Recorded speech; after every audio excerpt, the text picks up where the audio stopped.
Friends, welcome to my YouTube channel. कैसे हो आप लोग? उम्मीद करती हूँ कि आप सभी लोग स्वस्थ होंगे और आपका परिवार भी स्वस्थ होगा। तो हमारी हमारी हिस्ट्री की क्लासेस चल रही हैं। हिस्ट्री की क्लासेस में मैंने आपको गुप्ता डायनेस्टी तक पूरा पढ़ा दिया है। तो आप जो भी प्रीवियस ईयर क्वेश्चन मतलब क्लासेस आप उसको पढ़ रहे हो ना, मुझे कमेंट सेक्शन में बताना। तो मैंने आपको कल बताया था कि गुप्ता में सबसे लास्ट रूलर कौन होता है? विष्णुगुप्त। सबसे लास्ट रूलर कौन होता है? विष्णुगुप्त। विष्णुगुप्त के समय कौन आक्रमण करता है? हुंडों का आक्रमण होता है। किसका होता है? हुंड का आक्रमण होता है। तो क्वेश्चन ये पूछता है कि हुंडों के आक्रमण के समय भारत में किसका शासन था? तो गुप्त का शासन था। गुप्त में भी किसका शासन था? गुप्त में भी इसका विष्णुगुप्त का था। किसका था? विष्णुगुप्त का था। ठीक है। तो रुको। तो देखो, सबसे पहले गुप्त वंश ने मतलब भारत में एंट्री करते हैं। और जो इसका सबसे पहला राजा कौन होता है? सबसे पहला राजा कौन होता है? पुष्यभूतिवर्धन। पहला राज्य कौन होता है? पुष्यभूतिवर्धन। कौन सा वंश है? वर्धन वंश।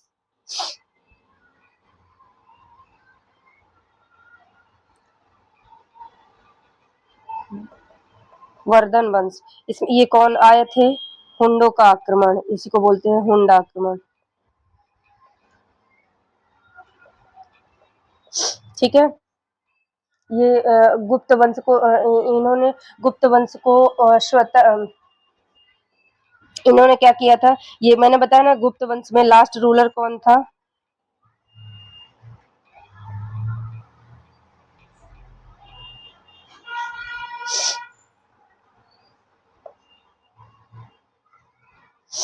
रूलर कौन था?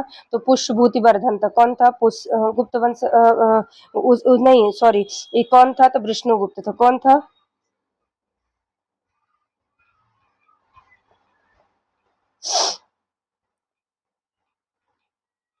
विष्णुगुप्त था। कौन था? विष्णुगुप्त था। इस समय भारत में किसका शासन था? इन्होंने गुप्ता डायनेस्टी को पूरी तरह से खत्म किया था। क्या किया था? गुप्ता गुप्त वंश को पूरी तरह से खत्म किया था। इन्होंने पूरी गुप्ता डायनेस्टी को पूरी तरह से खत्म किया था। और मतलब वर्धन वंश का संस्थापक कौन था? तो पुष्यभूतिवर्धन। कौन था? संस्थापक कौन था? पुष्यभूतिवर्धन।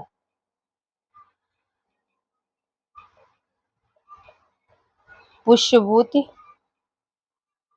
वर्धन था। ठीक है। कौन था? पुष्यभूति वर्धन था। और परंतु इसमें वास्तविक संस्थापक, जैसे अभी मैंने बताया था, गुप्ता डायनेस्टी में संस्थापक को तो कौन होता है? श्रीगुप्त होता है। परंतु वास्तविक संस्थापक माना किसको जाता है? चंद्रगुप्त फर्स्ट को माना जाता है। इसी तरह में इसमें भी वास्तविक संस्थापक क्योंकि ये ज्यादा महान शासक नहीं था, तो वास्तविक संस्थापक कौन था? वास्तविक संस्थापक था प्रभाकर वर्धन। कौन था? प्रभाकर वर्धन। यार,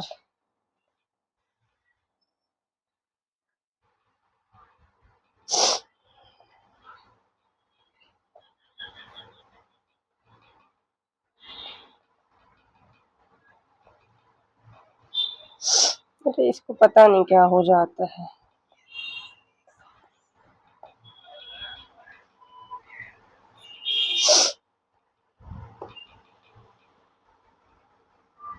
एक सेकंड रुकना।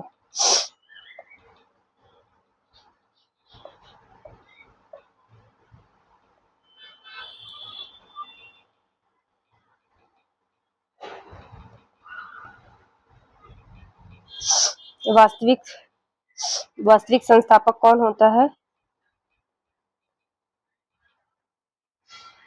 वास्तविक संस्थापक किसको माना जाता है? तो वास्तविक संस्थापक माना जाता है पुष्यभूतिवर्धन को। किसको? प्रभाकर वर्धन को। किसको माना जाता है? प्रभाकर वर्धन को।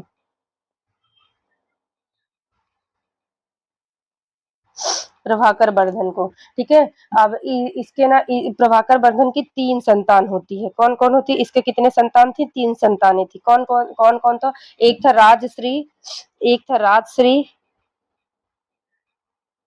राजश्री, इसकी बेटी थी, और राजवर्धन और हर्षवर्धन।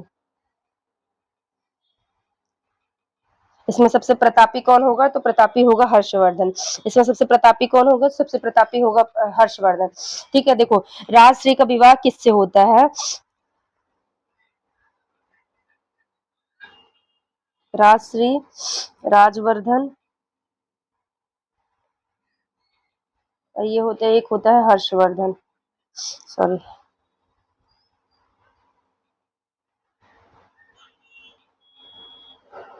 एक होता है हर्षवर्धन। ठीक है, तो क्या होता है कि जो राजश्री का विवाह किससे होता है? इसका इसका विवाह गृहवर्मन से करते हैं। किससे करते हैं? इसका विवाह जो है गृहवर्मन, इसका विवाह गृहवर्मन से होता है। और तो गृहवर्मन जो है, गृहवर्मन की हत्या, ये कहाँ का राजा था? ये कन्नौज का था। कहाँ का था? कन्नौज का शासक था। कहाँ का शासक था? कन्नौज का था।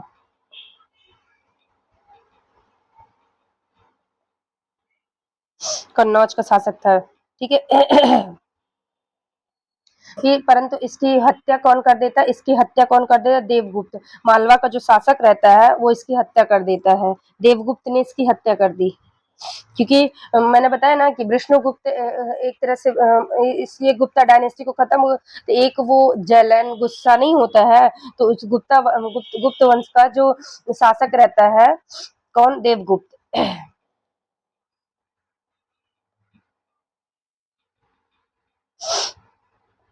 देवगुप्त ने इसकी हत्या कर दी। हत्या देव, ये कहाँ का शासक था? ये मालवा का था। मालवा शासक। ठीक है, ठीक है। फिर अपनी बहन के पति का बदला लेने के लिए देवगुप्त को कौन मार देता है? देवगुप्त को मार देता है हर्षवर्धन। कौन मारेगा? मार दिया। मतलब अपने जीजा का बदला लेने के लिए देवगुप्त ने किसको मार दिया?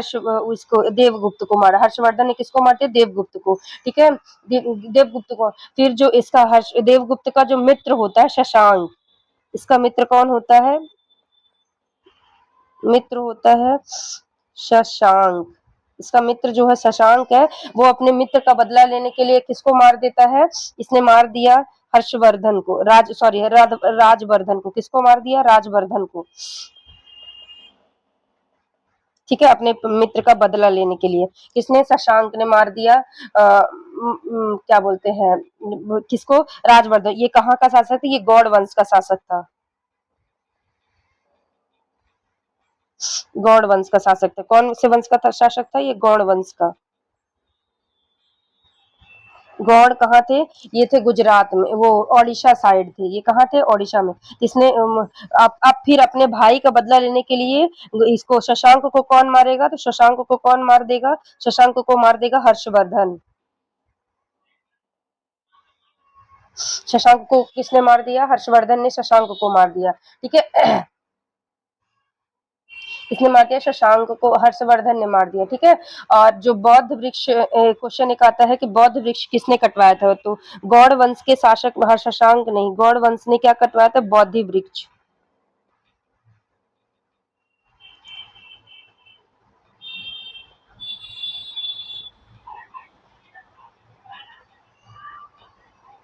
ठीक है, बौद्ध वृक्ष को कटवाया था। ठीक है, अब यहाँ से रूल कौन करेगा? अब रूल करेगा हर्षवर्धन। रूल कौन करेगा? अब रूल करेगा हर्षवर्धन। रूल देखो, ये आ गया हर्षवर्धन। वर्धन वंश में अब आएगा, ये देखो, ये होगा प्रभाकर वर्धन, ये होगा राजवर्धन, इससे हर्षवर्धन, प्रभाकर वर्धन पहला शासक कौन होता है? प्रभाकर वर्धन। दूसरा कौन होगा? राजवर्धन। तीसरा कौन होगा? हर्षवर्धन। प्रभाकर वर्धन के दो पुत्र हुए, कौन? राजवर्धन, हर्षवर्धन, और एक बेटी हुई राजश्री। राजश्री का विवाह किससे हुआ? मैंने बताया, इसका विवाह गृहवर्मन से। गृहवर्मन कहाँ का शासक था? ये कन्नौज का शासक था। इसकी हत्या किसने कर दी? ये गृहवर्मन की हत्या कौन कर देता है? तो देवगुप्त कर दे, मालवा का शासक देवगुप्त ने गृहवर्मन की हत्या कर दी। तब अब तो देवगुप्त की तो फिर अपनी बहन के, मतलब एक तरह से अपने जीजा का बदला लेने के लिए देवगुप्त को कौन मार देता है? राजवर्धन मार देता है। कौन मार देगा? राजवर्धन मारेगा। ठीक है, फिर अपने मित्र राजवर्धन मारेगा, तो फिर देवगुप्त का बदला लेने के लिए, मतलब उसका मित्र कौन होता है? शशांक। शशांक कौन से वंश का था? गौड़ वंश का। तो वो किसको मार देता है? वो राजवर्धन को मार देता है। और शशांक को कौन मारता है? फिर अपने भाई का बदला लेने के लिए जो हर्षवर्धन ने किसको मार दिया? शशांक ने। ठीक है। गौड़ वंश ने एक काम किया था, वो जो बौद्ध वृक्ष कटवाया था, किसने कटवाया था? ये गौड़ वंश के शासकों ने ही कटवाया था। ठीक है। और फिर जो आप किसका शासन आ गया? हर्षवर्धन का। किसका आ गया? हर्षवर्धन का। अब रूल कौन कर रहा है? हर्षवर्धन। कौन रूल कर रहा है? हर्षवर्धन। ये वर्धन वंश का सबसे प्रतापी शासक था, मैंने बताया था अभी आपको।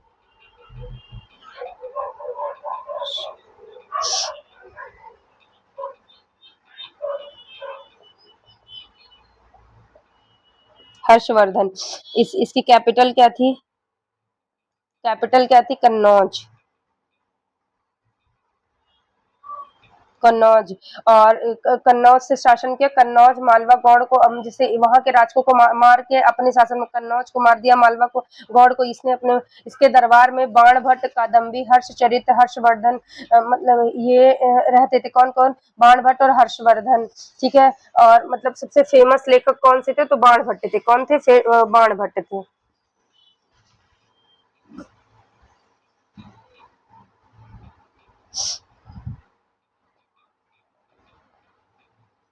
दरबार में कौन रहते थे? तो बाण भट्ट। बाण भट्ट की फेमस बुक कौन सी है? तो एक तो कादम्बी है,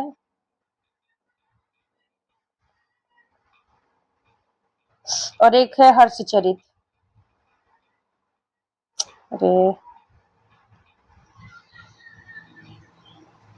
हर्षचरित। ठीक है। और हर्षवर्धन भी एक लेखक था। हर्षवर्धन की बुक कौन सी है? हर्षवर्धन ने कौन सी बुक लिखी थी? हर्षवर्धन ने रत्नावली। कौन कौन सी बुक लिखी थी? रत्नावली, और नागनंदा,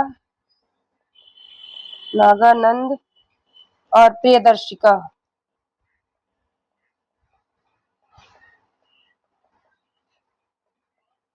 ठीक है। ये इसने लिखा था। और हर्षवर्धन के शासनकाल में कौन विदेशी आता है? कौन सा विदेशी आया था? विदेशी। कौन सा विदेशी आया था? वेन शोंगाद। अभी मैंने कल आपको बताया फाहियान किसके शासनकाल में आता है?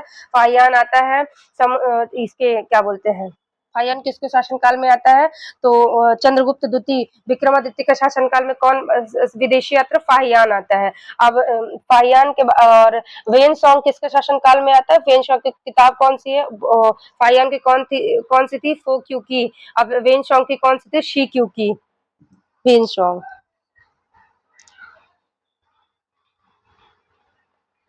When song. बुक कौन सी है? इसकी बुक है शी क्यू की। ठीक है। शी क्यू की थी। ये काहे के लिए आता है? ये बौद्ध धर्म के लिए, बौद्ध शिक्षा के लिए। ये कहाँ का था? ये चाइना से आता है। चाइना से आया था। ठीक है। और ये कौन से फिर, और ये कौन से मुनि को, मतलब कौन से उसको मानता है? वैसा मतलब क्या बोलते हैं, धर्मयान या महायान को? ये शाक्य मुनि, इसके स्टूडेंट का सीलभद्र, इसमें सीक्यू की वॉइस सीलभद्र थे। स्टूडेंट कौन था? टीचर था। राजकुमार कौन था? वेनसोंग था। नीति पंडित थे। शाक्य मुनि थे। मोक्ष को वेनसोंग ने बताया। परिषद का अध्यक्ष कहा है।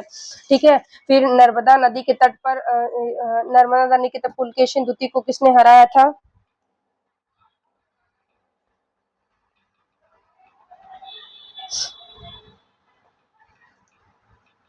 नर्मदा नदी के तट पर युद्ध होता है।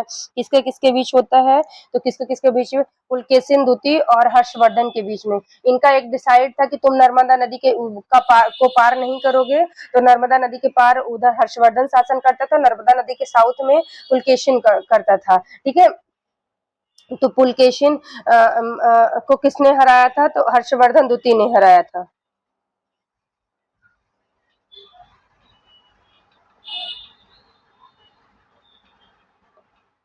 फिर से खत्म। देखो ये है, देखो 604 में सत्ता संभाली है। प्रारंभिक राजधानी थानेश्वर थी, बाद में कन्नौज। पहले पहले पहले फर्स्ट जब वो राजा बनता है तो उसकी राजधानी क्या थी? थानेश्वर थी। और बाद में मैंने बताया ना, उसकी बहन का वाला शासन भी पूरा उसी के अधीन आ गया, तो बाद में उसकी राजधानी क्या हो जाती? कन्नौज हो जाती। उत्तर भारत में बड़े हिस्से पर अपना प्रभाव स्थापित किया। प्रसिद्ध चीनी यात्री वेन सॉन्ग उसके शासनकाल में भारत आया था। हर्ष ने कन्नौज और प्रयाग में धार्मिक सभाएं आयोजित की थी। हर्षवर्धन ने क्या की थी? धार्मिक सभाएं कहाँ आयोजन की थी? कन्नौज और प्रयाग में। और प्रारंभ में शैव परंपरा से जुड़ा था, बाद में बौद्ध धर्म के प्रति भी विशेष संरक्षण दिया। ठीक है। और और इसके शासन काल में शासन कैसा था? हर्ष स्वयं संस्कृत का विद्वान और लेखक था। हर्ष के ने प्रमुख नाटक कौन कौन से? एक नागानंद लिखा है, रत्नावली, प्रियदर्शिका। नागानंद किसने लिखी है? नागानंद रत्नावली प्रियदर्शिका किसने लिखी है? ये लिखी है स्वयं हर्षवर्धन ने। और इसके इसके दरबारी कवि एक और कौन रहते थे? बाणभट्ट। बाणभट्ट ने क्या लिखी है? हर्षचरित। किसने लिखा है? बाणभट्ट ने लिखी है। क्या लिखा है? हर्षचरित। किसने लिखी है? तो बाणभट्ट ने लिखी है। ठीक है। और मैंने बताया कि इसका संस्थापक कौन होता है? मैंने अभी बताया पुष्पभूति वर्धन होता है। ये लोग कहाँ शासन करते? उत्तर भारत में शासन करते। पहली राजधानी थानेश्वर थी। बाद में जब उसके मतलब बहन के हस्बैंड को मार देते हैं तो वो राज भी पहले अपने अंदर पूरा मिला लेता है। तो वो बाद में वो लोग उन लोगों ने अपनी कैपिटल को कहाँ स्थानांतरित कर दिया? थानेश्वर से कन्नौज लेके जाता है। कौन लेके जाता है? तो ये लेके जाता है हर्षवर्धन। ठीक है। संस्थापक कौन था? पुष्यभूति ने वंश को स्थापना की थी। इस वंश की स्थापना की थी। और इस समय जो प्रशासनिक संस्कृति कैसी थी? हर्ष के समय शिक्षा, साहित्य और हर्ष धर्म को संरक्षण मिला। नालंदा विश्वविद्यालय को भी हर्ष का संरक्षण प्राप्त हुआ। हर्ष का शासन गुप्तोत्तर काल में उत्तर भारत की महत्वपूर्ण राजनीतिक शक्ति था। ठीक है।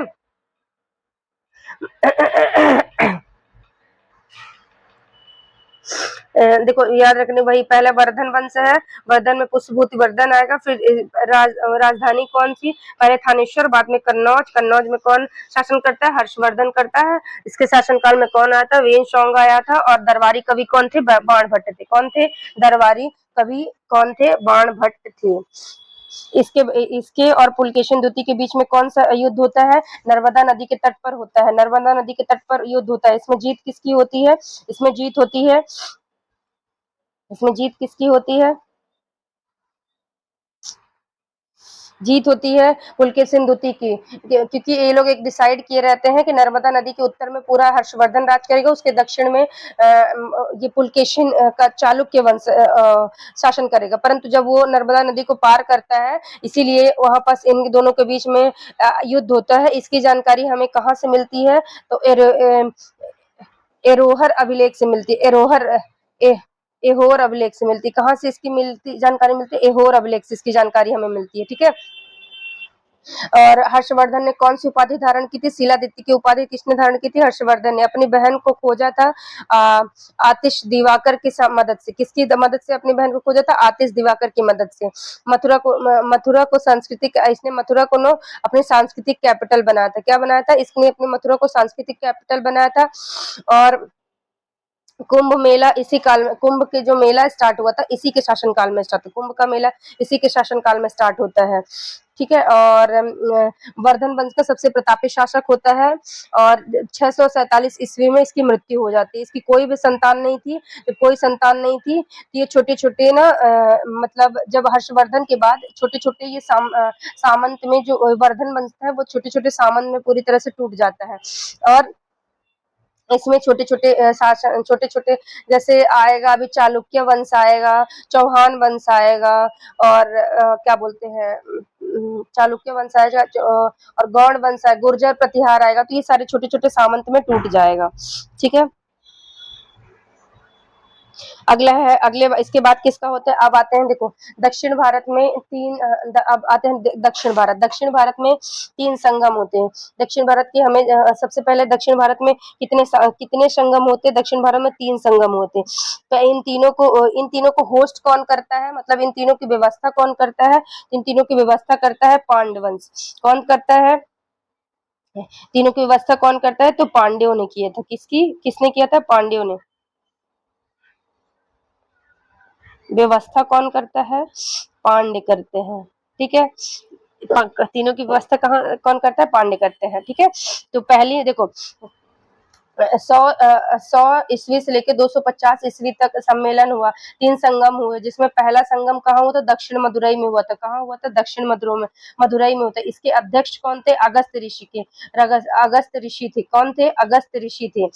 और इसमें कितने राजाओं ने भाग लिया था? तो 89 राजा ने भाग लिया, 89 राजाओं ने भाग लिया था। इसकी जानकारी हमें कहाँ से मिलती है? अष्टाध्यायी पाणिनि। पाणिनि ने कौन सी लिखी थी बुक? अष्टाध्यायी। अष्टाध्यायी से हमें पहले संगम की जानकारी मिलती है। कहाँ से मिलती है? पहले संगम की जानकारी कहाँ से मिलती है? अष्टाध्यायी से मिलती है। इसके बाद दूसरा संगम कहाँ होता है? कपाटपुरम में। कहाँ होता है? कपाटपुरम में। कपाटपुरम कहाँ है? तमिलनाडु में। कहाँ है? तमिलनाडु। और मदुरई मदुरई पहला कहाँ होता है? मदुरई में होता है। इसमें अध्यक्ष कौन? इसमें दूसरे वाले में अध्यक्ष कौन थे? तोलकापियर। इसमें अध्यक्ष कौन थे?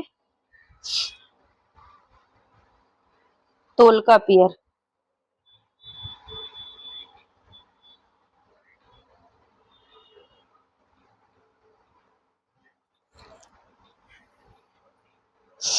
अरे यार, अध्यक्ष कौन थे इसमें? इसमें अध्यक्ष थे तोलकापियर। अध्यक्ष कौन थे? तोलकापियर। इसमें कितने राजाओं ने भाग लिया था? 59 राजाओं ने भाग लिया था। कितने? 59 राजाओं ने भाग लिया था। ठीक है, और मदुरई तीसरी कहाँ होती? मदुरई में होती। तीसरी कहाँ होते हैं? मदुरई में होती है। इसके इसके अध्यक्ष कौन थे? इसके अध्यक्ष नक्कियर थे। इसके अध्यक्ष कौन थे? नक्कियर थे। इसके अध्यक्ष कौन थे? नक्कियर। इसके अध्यक्ष कौन रहते हैं? तो इसके अध्यक्ष रहते हैं नक्कियर। इसके अध्यक्ष कौन थे? इसके अध्यक्ष रहते हैं नक्कियर। ठीक है, फिर से देखो तीन तीन संगम होते हैं। पहला कहाँ होता है? दक्षिण मदुरई। दो मदुरई में होता है और एक होता है कपाटपुरम में। एक कहाँ होता है? एक कपाटपुरम में होता है। पहला कहाँ होता है? दक्षिण मदुरई में होता है। इसके अध्यक्ष कौन थे? अगस्त ऋषि थे। दूसरी कहाँ होती? कपाटपुरम में। इसके अध्यक्ष इसमें अध्यक्ष कौन रहते हैं? तोलकापियर रहते हैं। कौन रहते हैं? तोलकापियर रहते हैं। तीसरी कौन रहते हैं?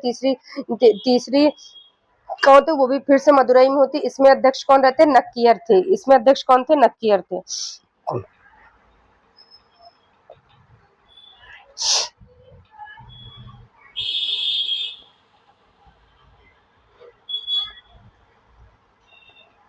तीन संगम, पहली मदुरई में।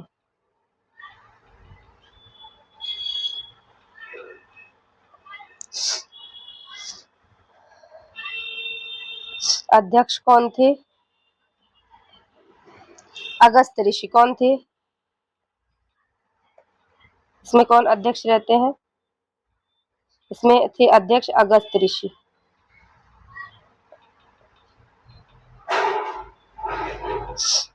ठीक है, कौन थे? अगस्त। इसमें कितने राजाओं ने भाग लिया था? 89 राजाओं ने, 89 राजाओं ने भाग लिया था। ठीक है, इसकी जानकारी हमें कहाँ से मिलती है? जो पाणिनि ने अष्टाध्यायी लिखी है वहां से मिलती है।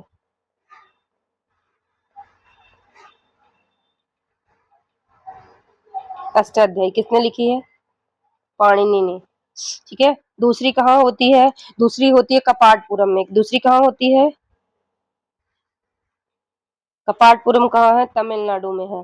ये इसमें कितने राजा भाग लेते हैं? तो इसमें 59 राजा भाग लेते हैं। इसके अध्यक्ष कौन थे? इसमें अध्यक्ष होते हैं तोलकापियर। इसके अध्यक्ष कौन होते हैं? तोलकापियर।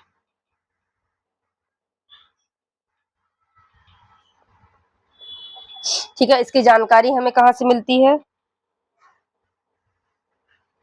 तोलकापियम से।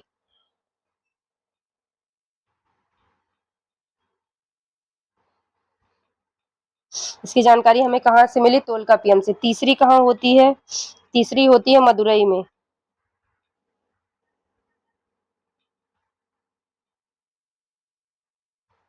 तीसरी कहाँ? मदुरई में हुई। ये भी कहाँ? ये भी तमिलनाडु में है। ठीक है, और इसमें अध्यक्ष कौन रहते हैं? नक्कियर रहते हैं। कौन? इसमें अध्यक्ष थे नक्कियर।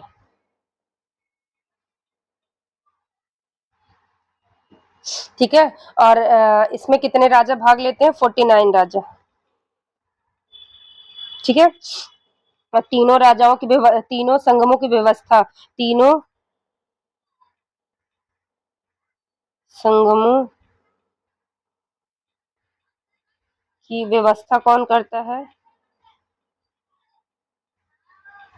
व्यवस्था करता है वो पांड्य वंश। कौन करता है? पांड्य वंश। ठीक। कौन करता है? पांड्य वंश।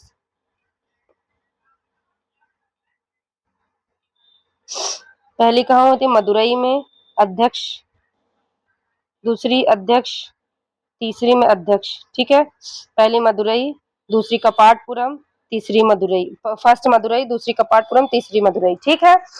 ये याद रखना, ये पूछता है पहला संगम कहाँ हुआ था? मदुरई में। दूसरा कहाँ हुआ था? कपाटपुरम में। तीसरा कहाँ हुआ?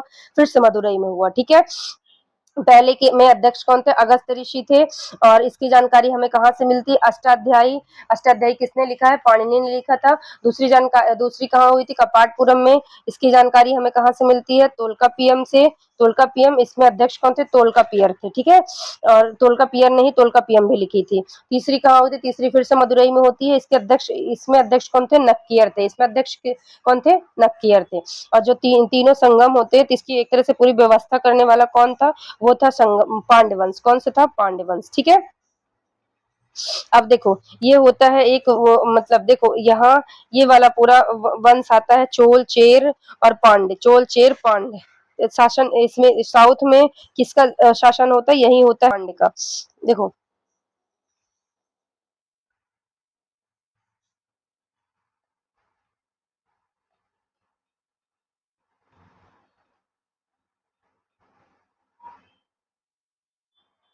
ठीक है। तो ये हुआ इसमें, यहाँ पास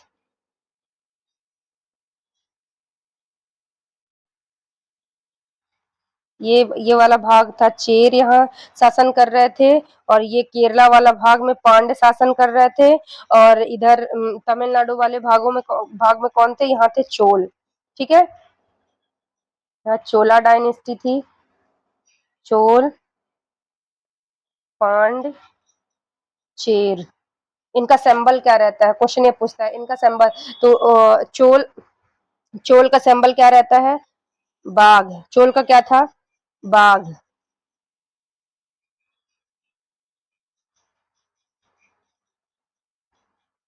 बाघ। ठीक है। पांड्य का क्या रहता है? पांड्य का मछली रहता है। पांड्य का क्या रहेगा? मछली। केरला में मछली बहुत मिलती है, बस ऐसे याद रहता। चेर चेर का क्या था? धनुष। चेर का क्या था? धनुष। शेर का क्या था? धनुष। ठीक है। पांड्य का चोल का क्या था? चोल का था बाघ। चोल का क्या था? बाघ। और पांड्य का क्या था? पांड्य का मछली था। और चेर का सिंबल क्या था? धनुष। कभी कभी सिंबल पूछता है कि मतलब चोल, फिर से चोल, चेर, पांड, चोर, चेल, पांड, चोल का बाघ, चेर का धनुष, पांड्य का मछली। ठीक। अब पढ़ते हैं हम लोग, जो है चोला डायनेस्टी। जैसे चोल शासक। देखो, सबसे पहले ये है चोला डायनेस्टी। चोला डायनेस्टी में पहली इसकी कैपिटल, इसकी पहली राजधानी क्या रहती है? इसमें 3 राजधानी। इसकी पहली पहली इसमें 3 राजधानी होती है। इसकी मतलब चोल की स्थापना 3 बार होती है। मतलब ऐसा कि पहले राजा करता, फिर उसमें कोई ज्यादा शक्तिशाली, ज्यादा पावरफुल साम्राज्य आ गया, तो वो उसके ऊपर अधिकार कर लेता है। फिर वो कहीं ना कहीं साइड में रहते हैं। फिर अगर जब उसमें देखते हैं कि दूसरे वाले में उसमें वीक राजा आ गया, तो फिर से वो लोग उस पर अटैक कर देते हैं। और फिर से वो लोग इसी तरह से वो जीतते हैं।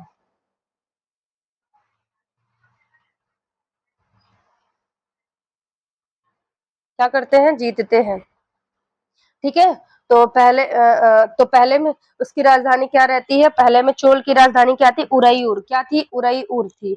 ये किसके लिए फेमस थी उरैयूर? ये सूती वस्त्र के लिए फेमस रहती है। काहे के लिए फेमस रहती है? सूती वस्त्र के लिए उरैयूर बहुत ज्यादा फेमस है। इसका लोकेशन क्या रहता है? कावेरी नदी के किनारे। कावेरी नदी के किनारे में इसका पूरा शासनकाल रहता है। कहाँ? उरई उरैयूर। कहाँ? उरैयूर। ठीक है। कहाँ रहता है? उरैयूर। ठीक है। और इसमें ये कहाँ, इसका मतलब लोकेशन क्या है? लोकेशन है कावेरी नदी के तट पर। कहाँ रहता है ये लोग? कावेरी नदी के तट पर। कावेरी नदी में सबसे पहले बांध का निर्माण किसने करवाया था? कराईकल चोल ने। सबसे पहले तो फेमस राजा जो पहला उसमें रहता है, जब मतलब जब पहली बार ये लोग शासन करते हैं, तो इसमें सबसे फेमस राजा कौन रहता है? तो सबसे पहला फेमस राजा रहता है करिकाल। कौन था फर्स्ट राजा, कौन था फेमस? करिकाल। कौन था? करिकाल। ठीक है। इसके बाद 5वीं सदी के बाद सामंत में ये बिखर गया और इसकी स्थापना फिर 2 बार होती है। ठीक है। अशोक के द्वितीय शिलालेख में इसकी चर्चा है। इसके बाद आता है चेर वंश। देखो, चोल वंश दक्षिण भारत का महान साम्राज्य था। ठीक है। इसकी पहली कैपिटल मैंने क्या बताई? उरईयुर थी। क्या थी इसकी? उरईयुर। उरईयुर किस चीज के लिए फेमस था? सूती वस्त्र के लिए फेमस था। काहे के लिए फेमस था? सूती वस्त्र के लिए फेमस था। इसका लोकेशन था कावेरी नदी का जो तट था, कावेरी नदी के तट पर इसका मतलब स्थल था। ठीक है। इसके बाद इसमें पहले में फेमस राजा कौन रहता है? पहले में फेमस राजा रहता है करिकाल। करिकाल चोल ने क्या किया था? जो कावेरी नदी में बांध का निर्माण किसने करवाया था? कावेरी नदी में बांध का सबसे पहले निर्माण किसने करवाया था? करिकाल चोल ने। इसी के लिए जाना जाता है। और श्रीलंका से इसने 12,000 राजा लाया था। 12,000 लोगों को ये लेके आया था। किस लिए? काम करने के लिए। ठीक है। और 5वीं सदी में फिर ये सामंत में टूट गया। ठीक है। इसके बाद देखो, जब ये दोबारा स्थापित होगा, दोबारा ये स्थापित होगा, इसमें राजा राज प्रथम होगा। चोल साम्राज्य का सबसे शक्तिशाली शासक कौन था? चोल साम्राज्य का सबसे शक्तिशाली शासक था राजा राज प्रथम था। ठीक है। इसने क्या किया? इसने बृहदेश्वर और तंजावुर का बृहदेश्वर मंदिर है ना, कहाँ है? तमिलनाडु में। बृहदेश्वर मंदिर और तंजावुर का निर्माण किसने करवाया था? बृहदेश्वर और तंजावुर का निर्माण किसने करवाया था? ये राजा राज चोल ने करवाया था। किसने? राजा राज प्रथम ने करवाया था। किसने करवाया था? राजा राज प्रथम ने। ठीक है। क्या करवाया था? बृहदेश्वर मंदिर का निर्माण। ये लिखा है। इसने कौन से मंदिर का निर्माण करा था? बृहदेश्वर मंदिर का निर्माण करा और तंजावुर मतलब बृहदेश्वर मंदिर का निर्माण करवाया था और तंजावुर का भी निर्माण करवाया था। ठीक है। इसके बाद अगला शासक इसमें इसमें अगला प्रथम मतलब महान सम्राट कौन होता है? इसमें अगला होता है राजेंद्र प्रथम। कौन होता है? राजेंद्र प्रथम। इसने क्या कहता है? इसने गंगा नदी पर विजय अभियान चलाया था। इसे गंगई कोंड चोल कहा जाता है। इसे गंगई कोंड चोल कहा जाता है। इसने इसने क्या चलवाया था? ये गंगा नदी के तट पर अभियान चलाया था। इसने गंगा नदी के तट पर अभियान चलाया था। इसे गंगई कोंड के नाम से, चोल के नाम से जाना जाता है। किसको बोला जाता है? राजा राज प्रथम को। किसको? राजेंद्र प्रथम को। किसको बोला जाता है? राजेंद्र प्रथम को। क्या किस उपाधि से जाना? गंगई चोल की उपाधि, गंगई गंगई गैंग गंगई कोंड चोल के किसे कहा जाता है? राजेंद्र प्रथम को। और राजा राज प्रथम को क्या बोला जाता है? इसने ये चोल साम्राज्य के सबसे मतलब महानतम शासक थे। इन्होंने किसका निर्माण करवाया था? इन्होंने बृहदेश्वर मंदिर और तंजावुर का निर्माण करवाया था। ठीक है। और श्रीलंका के उत्तरी भाग पर विजय प्राप्त की थी। इन्होंने कहाँ तक पूरे विजय प्राप्त कर ली थी? श्रीलंका के उत्तरी भाग तक इन्होंने पूरा जीत लिया था। ठीक है। और मैंने बताया राजेंद्र प्रथम गंगा नदी का विजय, इसे गंगई कोंड चोल के नाम से जाना जाता है। इन्होंने गंगई कोंड चोलपुरम नगर भी स्थापित की है। ये कहाँ है? दक्षिण पूर्व एशिया तक इनका शासन। इन्होंने कहाँ तक आधिपत्य कर लिया था? तो इन्होंने दक्षिण पूर्व एशिया तक इन्होंने अपना शासन कर लिया था। इनमें सबसे ज्यादा यही दोनों फेमस रहते हैं। ठीक है। और इसमें जो दूसरा रहता है, इस शासन में प्रशासन कैसा था? चोलों को स्थानीय स्वशासन व्यवस्था बहुत विकसित थी। ग्राम सभाएं कैसी कैसी थी? मतलब जो आज की जो जैसा आज का लोकेशन है, उसी तरह इनका पूरी तरह से सभा थी। जैसे क्या क्या होता था? ग्राम सभाएं थी। ग्राम सभा में सबसे छोटी ग्राम सभा में एकदम से सबसे छोटी, जिसको हम लोग आज ग्राम पंचायत बोलते हैं, तो उसको क्या बोलते हैं? उसे उर बोला जाता है। उर सभा, फिर नगरम, फिर प्रमुख स्थानीय संस्थाएं। उर सभा और नगरम प्रमुख स्थानीय संस्थाएं भी थी। अर्थव्यवस्था इस शासनकाल में कैसी थी? कृषि और सिंचाई पर विशेष जोर, नहरों और जलाशयों का निर्माण करता। अभी मैंने बताया नहरों और जलाशय का निर्माण करता। नहरों और जलाशय का निर्माण करवाया था। नहरों में सबसे पहले नहर किसने बनवाई थी? सबसे पहले नहर किसने बनवाई थी? नहर तो किसने बनवाए थे नहर? तो करिकाल ने, किसने? करिकाल ने कावेरी नदी के तट पर क्या किया था? इसने मतलब जो बांध है उसका निर्माण करवाया था। ठीक। और मैंने बता दिया कि ये इनका शासनकाल कैसा था। ये लोग किस पे डिपेंड रहते थे? ये कृषि पे डिपेंड थे, और कृषि में ये लोग पूरी तरह से डिपेंड रहते थे, कृषि में भी। और इनकी जो साम्राज्य का मतलब व्यवस्था थी, सुव्यवस्था, वो भी बहुत अच्छी थी। इसके बाद जब दोबारा होता है, दोबारा देखो पहले में करिकाल रहता है, इसके बाद करिकाल के बाद धीरे धीरे छोटे छोटे सामंत में टूट जाएगा, टूट जाता है। इसके बाद वहां पास दूसरे शासन कर लेते हैं, अधिकार कर लेते हैं। इसके बाद कौन कर लेता है? वहां अधिकार कर लेते हैं। इसके बाद दोबारा से जब चोल स्थापित होगा, तो इसकी राजधानी क्या होगी? इसकी राजधानी दोबारा से तंजौर थी। क्या थी? तंजौर।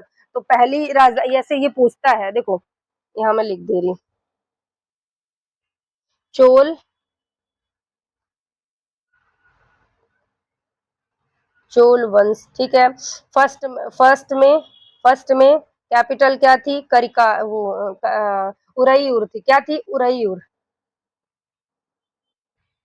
उरईयुर किस लिए फेमस है ये? सूती वस्त्र,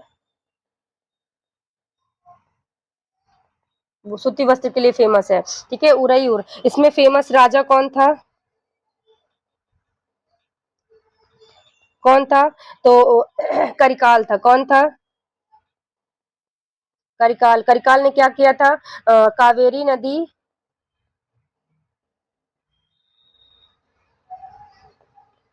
पर बांध का निर्माण। ठीक है। इसने क्या किया था? कावेरी नदी पर बांध का निर्माण किया था। ठीक है। इसके बाद फिर अगला जो सेकंड होता है, सेकंड सेकंड में इसकी कैपिटल क्या थी? अरे, सेकंड में इसकी कैपिटल क्या रहती है? सेकंड में इसकी कैपिटल रहती है, अरे, सेकंड में इसकी कैपिटल क्या रहती है? सेकंड में इसकी ये लोग किससे लड़ते हैं? राजकूट से लड़ते हैं। ठीक है। इसके बाद राजकूट हार जाते हैं, तो फिर से चोलों ने अपना साम्राज्य विस्तार किया। तो दूसरे में कैपिटल क्या रहेगी? दूसरे में इसकी कैपिटल रहती है तंजौर। अब इसमें दूसरे वाले में ये जो क्या बोलते हैं, राजा राज और राजेंद्र चोल थे, ये दूसरे वाले चोल साम्राज्य में आते हैं। इसकी स्थापना किसने की थी? ये पूछता है। संस्थापक कौन था? इसका संस्थापक था विजय भल्लय।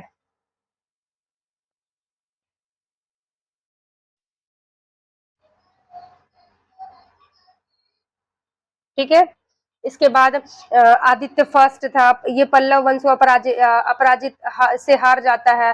फिर पारंतक आते हैं, ये फर्स्ट ये मदुरई को जीत लेता है पूरी तरह से। मदुरई कोड़ की उपाधि मतलब धारण करता है। इसके बाद राजा राज आता है, प्रतापी शासक, श्रीलंका तक जीत लिया।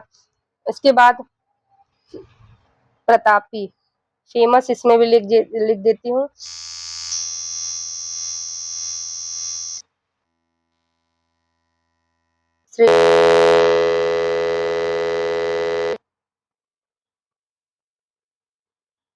श्रीलंका तक जीत लिया। ठीक है। और इसने उपाधि कौन सी धारण की थी? मामुंडी चोल। मामुंडी चोल की उपाधि धारण की थी। ठीक है। इसके बाद इसका बेटा कौन होता है? राजेंद्र चोल। ये सबसे प्रतापी था। कौन था?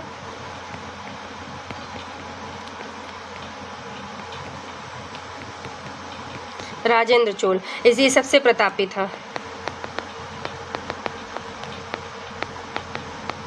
ठीक है। इसने पूरी तरह से श्रीलंका जीत लिया, मिला लिया।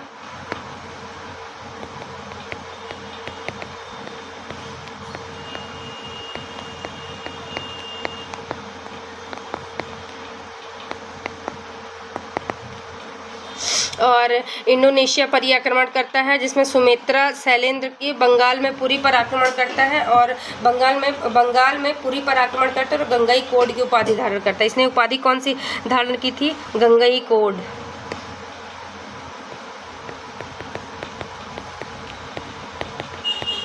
गंगई कोड की उपाधि धारण की थी। गंगईकोट की उपाधि धारण की थी, और चोल गंगम की भी उपाधि धारण की थी। ठीक है, और इसमें अंतिम शासक कौन होता है? राजेंद्र शासक थर्ड होता है, जिसमें मजबूत शासक कोई नहीं थे। मंदिर जो इसमें जो मंदिर बनाए गए थे वो द्रविड़ शैली में। इसके मतलब अंतिम शासक राजेंद्र थर्ड होता है। राजेंद्र चोल फर्स्ट के बाद कोई ज़्यादा प्रतापी शासक नहीं बचता। ठीक है, ये इतना याद रखना। ठीक, अब चले चोर के बाद चेर। चोर के बाद अगला शासक क्या आता, अगला क्या होता है? चेर। चोर के बाद क्या आया? चेर। ये कौन थे? ये कौन थे? तो ये चोर, ये जब मतलब क्या बोलते हैं, जो मतलब ये चोल जो है छोटे छोटे सामंत में जब टूट जाता है, तो उसी के साइड में इधर कर्नाटका के साइड में कौन रहते हैं? चेर वंश रहता है। इसका सिंबल मैंने बताया था क्या था, इसका सिंबल क्या है? धनुष है। इनका सिंबल क्या है? धनुष है। इसकी जानकारी हमें कहाँ से मिलती है? इनकी चेर वंश की जो जानकारी है, इनकी जानकारी कहाँ से मिलती है?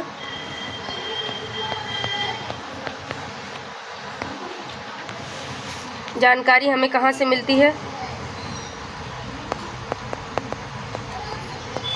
अशोक के शिलालेख से मिलती है। ठीक है, इसमें इसकी कैपिटल क्या रहती है? कैपिटल क्या रहती है? करूर। प्रमुख राजधानी वज्जी, करूर, इसे वंजी और करूर थी, और परंपरागत रूप से प्रमुख केंद्र था। प्रमुख क्षेत्र वर्तमान केरलम और तमिलनाडु वाला क्षेत्र। प्रमुख बंदरगाह मुजरिस, प्राचीन समुद्र व्यापार और महत्वपूर्ण केंद्र। ये क्या बोलते हैं, इस समय जो क्या व्यापार बहुत अच्छे से होता था। तो इस समय एक फेमस बंदरगाह कौन सा था? तो मुजरिस। चेर वंश के शासनकाल में सबसे फेमस बंदरगाह कौन सा था? तो मुजरिस सबसे फेमस बंदरगाह था। और प्राचीनतम चेर दक्षिण भारत के 3 प्रमुख तमिल राजवंशों में चोल पांड में से एक थे। ठीक है, संगम काल मैंने बता दिया। इसमें प्रमुख शासक कौन हुआ? एक उतईन हुआ, चेरलानाथ हुआ, नडोजिन आनंद हुआ, चेट्टुगन हुआ। तमिल परंपरा में कन्नगी और पट्टुनी पूजा से जुड़ा माना जाता है। तमिल परंपरा में कन्नगी जो है पट्टुनी पूजा से माना जाता है। और व्यापार चेर क्षेत्र काली मिर्च और मसालों के लिए प्रसिद्ध है। जो चेर क्षेत्र है काली मिर्च और मसालों के लिए, जो पहली बार यूरोपियन शासक कौन? वास्को डी गामा, वो भी क्या लेके, वो यहीं आता है। क्या लेके जाता है? तो चेर क्षेत्र काहे के लिए फेमस था? काली मिर्च और मसालों के लिए फेमस था। रोमन साम्राज्य के साथ समुद्री व्यापार, तभी तो बंदरगाह है। रोमन साम्राज्य के साथ समुद्री इसका व्यापार चलता था, इसीलिए तो यहाँ पास मतलब ये बंदरगाह मिला है। और जब महाभारत में जो लड़ाई होती है, तो महाभारत में लड़ाई के काल में है, तो इनको ना जो खाना खिलाता है, तो ये चेर वंश के शासकों ने उनको खाना खिलाया था। और मैंने बोला सेनगुटन जो है कन्नगी की पूजा होती है। कन्नगी कौन थी? तो कन्नगी एक पति पत्नी रहते हैं, पति पत्नी के बीच में एक मतलब आ जाती हैं, तो उसके बीच में वो अपने पति को पत्नी को पहले छोड़ के कन्नगी को छोड़ के वो उसके पास चले जाते हैं, और फिर वो उसको धोखा दे देती है, फिर से वो कन्नगी के पास है। तो इसीलिए साउथ में अगर प्रेम का प्रतीक के रूप में किसकी पूजा होती है? कन्नगी की पूजा होती है। प्रेम के प्रतीक के रूप में किसकी पूजा होती है? कन्नगी की पूजा होती है। ठीक है, और आदिगमन काहे के लिए फेमस था? गन्ना की खेती की स्टार्ट होती है, गन्ना की खेती स्टार्ट यहीं से होती है। ठीक है, देखो मैंने बताया तमिल भाषा और संगम साहित्य को संरक्षण मिला। पश्चिमी घाट पर तट पर स्थित कारण चेरो समुद्री व्यापार अत्यंत महत्वपूर्ण था। प्रमुख वस्तुएं काली मिर्च, मसाले, हाथी दांत, मोती आदि व्यापार। चेर कहाँ थे? केरल में थे। राजधानी क्या थी? वज्जी। मुंजिरिस प्रमुख बंदरगाह था। काहे के लिए फेमस थे? मतलब व्यापार में प्रमुख मसालों के लिए फेमस थे। संगम साहित्य चेर के संरक्षण में। और चेट्टुगन प्रसिद्ध चेर शासक थे। कौन? चेट्टुगन। कौन थे? चेट्टुगन, ये यहाँ के प्रसिद्ध शासक थे। ठीक, इसमें चेर का सिंबल क्या है? धनुष। चेर का सिंबल क्या है? धनुष। अब आता है एक आता है पांड। अगला कौन आता है? पांड। ठीक है, अगला कौन आता है? पांड। तो पांड में ये इनका पांड का सिंबल क्या रहता है? पांड का सिंबल क्या है? पांड का सिंबल है मछली। इन्होंने तीनों संगम हुए थे, तीनों संगम की व्यवस्था किसने की थी? तो तीनों संगम की व्यवस्था की थी पांड्य ने। किसने की थी? पांड्य ने की थी। इनकी राजधानी क्या थी? मदुरई थी। तीसरा संगम भी कहाँ होता है? मदुरई में ही होता है। दक्षिण भारत का तमिल क्षेत्र विशेषकर वर्तमान तमिलनाडु, ये कहाँ रहता है? क्या बोलते हैं? तमिलनाडु में इनका शासनकाल रहता है। पांड्य दक्षिण भारत के प्राचीन तमिल राजवंशों में से एक थे। पांड्य राजवंशाओं में तमिल संगम साहित्य को संरक्षण में इसमें सबसे फेमस मतलब साउथ का सबसे फेमस संगम साहित्य जो है इसी उसमें लिखा जाता है, इसी को मेन संरक्षण मिलता है। ठीक है। और धर्म के रूप में ओम हिंदू धर्म के साथ साथ जैन बौद्ध और को भी संरक्षण मिला। हिंदू जैन और बौद्ध तीनों को यहाँ इसमें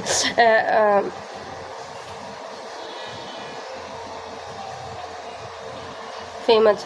और कोरकाई इसमें एक फेमस बंदरगाह, इसमें एक बंदरगाह होता था, वो सिर्फ काहे के लिए फेमस? मोतियों के लिए फेमस था। कौन सा बंदरगाह? तो वो है कोरकाई। कौन सा? कोरकाई बंदरगाह जो है वो सिर्फ मोतियों के लिए व्यापार करता था। मोतियों का व्यापार करता था, मैं उसी के लिए फेमस था। तो कोरकाई बंदरगाह जो है सीप के लिए फेमस था। ठीक है। इसमें प्रमुख शासक कौन कौन से होते हैं?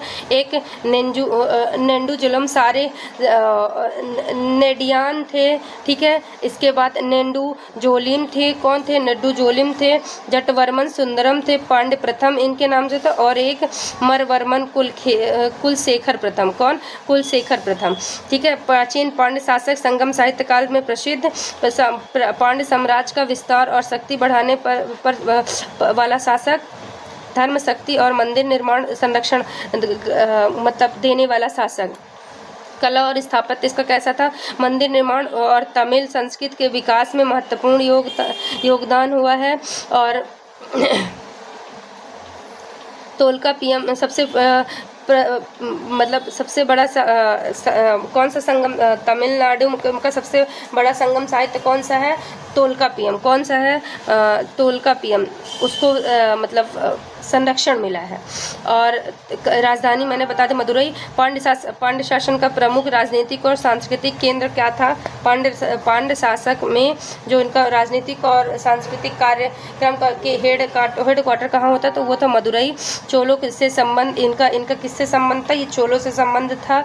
दक्षिण भारत में चोल, चेर और पांड्य राजवंशों के बीच लंबे समय तक संघर्ष और सत्ता प्रतिस्पर्धा, मतलब चोल चेर आपस में मतलब वही एक दूसरे के ऊपर अधिकार करने के लिए पूरा पुनरुत्थान होता है। 13वीं शताब्दी में पांड्य शक्ति का विशेष विस्तार हुआ। पतन, आंतरिक संघर्ष और दिल्ली सल्तनत के आक्रमण के कारण। कब? इसमें भी अब दिल्ली में आक्रमण इस समय किसका हो जाता है? महमूद गजनवी का। कहाँ हो जाएगा? दिल्ली में आक्रमण हो जाता है। और इसके कारण यहाँ से फिर इसका मतलब शासनकाल मतलब वीक हो जाता है और इनका पतन का कारण मेन बनता है।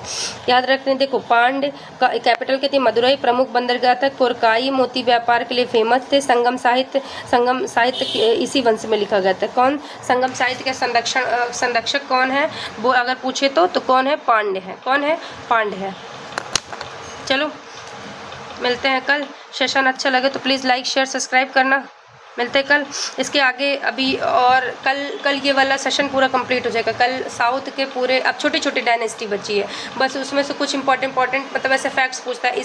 इस डायनेस्टी जैसे वर्धन वंश क्या बोलते हैं, गुर्जर प्रतिहार वंश की स्थापना किसने की थी? चौहान वंश की स्थापना की थी। इन्होंने क्या बनवाया था? तो कुछ बस यही फेमस चीज़ें। तो इसको कल मैं साउथ वाला पूरा ख़त्म कर दूँगी। ठीक है। अभी चालुक्य डायनेस्टी है फेमस साउथ में, त्रिपक्षीय संघर्ष है। इसके बाद कल विजयनगर साम्राज्य भी खत्म हो जाएगा। ठीक है। चलिए मिलते हैं कल। सेशन अच्छा लगे तो प्लीज़ लाइक शेयर सब्सक्राइब करना। Thank you. बाय।